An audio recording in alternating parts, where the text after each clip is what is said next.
Ayun, magandang araw mga ate at kuya. Meron tayong susubukang mga produkto galing sa Miss D Gourmet. Ito yung kanilang crab paste. Meron din tayo chicken pastil. Kasama din dito yung gourmet tuyo, bagoong, eto, at saka chili garlic. Siyempre, nag-ready tayo ng mga pagkain na best partner para sa mga produktong to para naman mas masarap yung kain natin. O paano, tikman na natin itong mga products nila. Yung gourmet tuyo nila, 250 grams. Meron na rin nutrition facts. Subukan na natin. Medyo marami siyang laman. Ayun yung mga laman ng tuyo nila. At least hindi siya durog ha. Iba kasing gourmet tuyo, medyo durog na eh. Ito medyo maganda yung pagkakaayos ng tuyo. Sa fried rice pala natin try. Hindi ko alam kung ilang piraso to pero tingnan nyo medyo siksik siya. Nabawasan na natin isa yan. Pero kuha pa tayong isa kasi baka mabitin tayo sa isang pirasong tuyo. Yan. Game. Disclaimer lang po. Siyempre naghugas na tayo ng kamay kanina. Tabi muna natin itong kape dito kasi medyo malaki baso ko. Kain na tayo.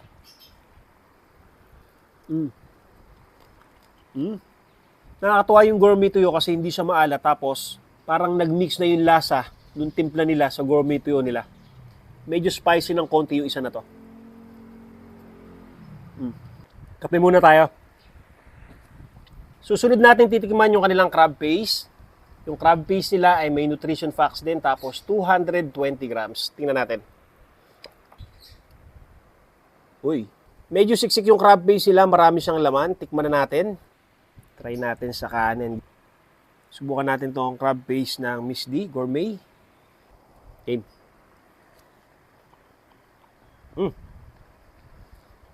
Okay to ah. Lasang-lasa yung crab. Hindi ko na-expect na ganito yung lasa niya. Medyo mataas yung expectation ko sa crab paste kasi meron ako natikman na crab paste na masarap din. Itong isa na to, masarap din siya, promise.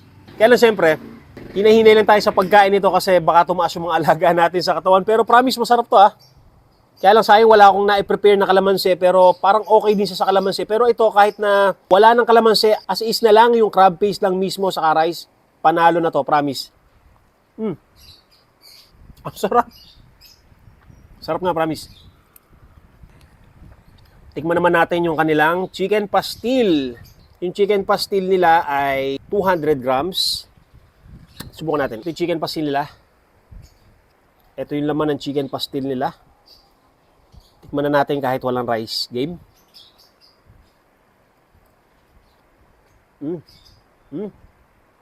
Medyo sweet and konting spicy pero masarap siya. Tapos, hindi ganun karami oil niya. And siksik din yung laman niya sa bottle. Tingnan nyo. Medyo matamis. Tapos may konting anghang, panalo. Pangkanin, promise.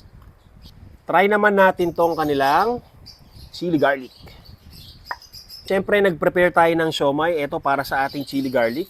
So, subukan natin yan dito sa ating siomai. Grabe. Sigurado ko, hindi lang din ako yung mahilig sa mas maraming bawang, promise. Kaya tingnan nyo yung ginawa ko dyan. Sobrang daming bawang yan kasi ako mahilig talaga ako sa bawang. And itong chili garlic na to, parang mas more on bawang siya. Game? Dito sa chili garlic, mas more nalalasahan ko yung garlic kaysa sa spicy. Meron konting spicy pero balance sila yung timpla niya. Sa mga mahilig sa bawang, panalo to. Isa pa.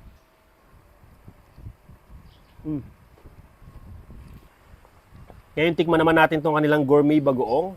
240 grams to. Ito yung laman niya.